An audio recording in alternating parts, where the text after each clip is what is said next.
లేనిది నీ నవ్వులో ఉన్నది. నువ్వు ఇప్పుడన్నది నేనెప్పుడు విననిది. నిన్నిలా చూసి పైనుంచి వెన్నెలే చిన్నబోతోంది.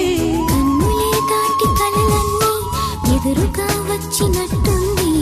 ఏమో ఇదంతా నిజంగా కలలాగే ఉంది.